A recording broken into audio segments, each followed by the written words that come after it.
Since I visited the border a couple of weeks ago, a lot has happened.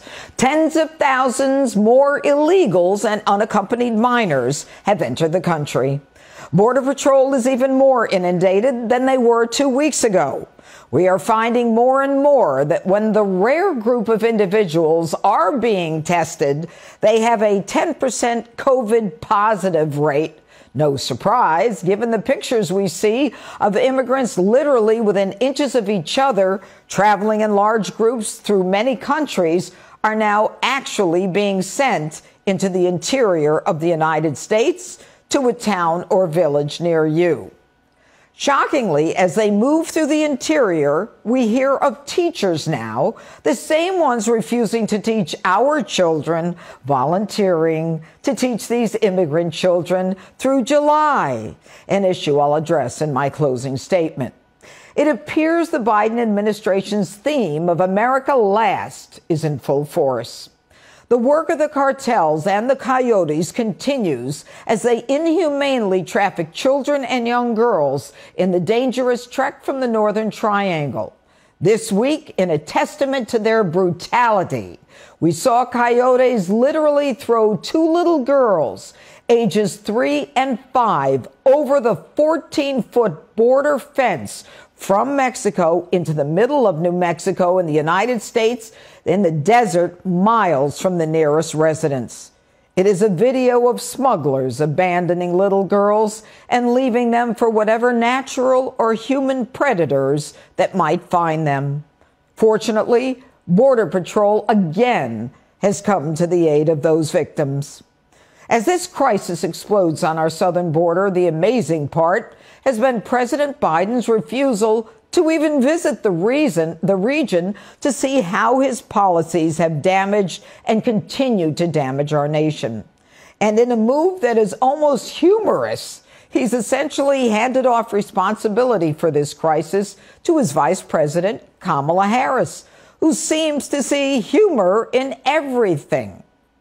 For her part, Ms. Harris has refused to answer any questions about the border. In fact, when asked if she would even visit the border, this was her response. Do you have plans to visit the border? Not today. But I have before, and I'm sure I will again. As an aside, why does that woman always laugh when she's asked serious questions? How crazy is it that Joe Biden would appoint his Vice President Kamala Harris to solve the border crisis when she compared ICE agents, an essential law enforcement agency, to the Ku Klux Klan? A little White House intrigue here. A senior aide for Kamala told reporters that the vice president, quote, would not be doing the border, and instead she would be tackling the policy issues, focusing on the root causes of illegal immigration, essentially removing her from any blame for the disaster at the border.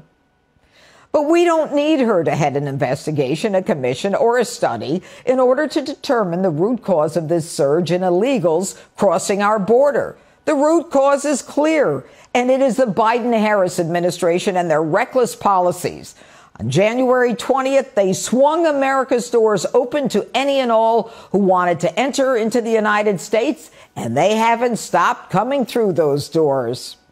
The invitation was clear. Even Mexican President Obrador has referred to Joe Biden as the, quote, migrant president. He places blame solely on the shoulders of Joe Biden, especially since Joe canceled the MPP, Remain in Mexico policy agreed upon by President Trump and the Mexican president. Not only is this a public health crisis because of the administration's inability or refusal to test migrants for COVID before shipping them all over the country. Not only is this a humanitarian crisis because of the administration's decision to place children in horrifying, unacceptable, inhumane, and barbaric conditions, and those are Alexandria Ocasio-Cortez's words, this is a national security crisis. We are a sovereign nation, and yet we have no idea who's coming into this country. Sheriff Donnell's told me individuals from more than 141 countries have entered the U.S. along his sector. The hundreds of thousands crossing are not just from the northern triangle of El Salvador, Honduras, and Guatemala. They're coming from Turkey and Iran and Yemen and 138 other countries. Take a listen to Congressman McCarthy.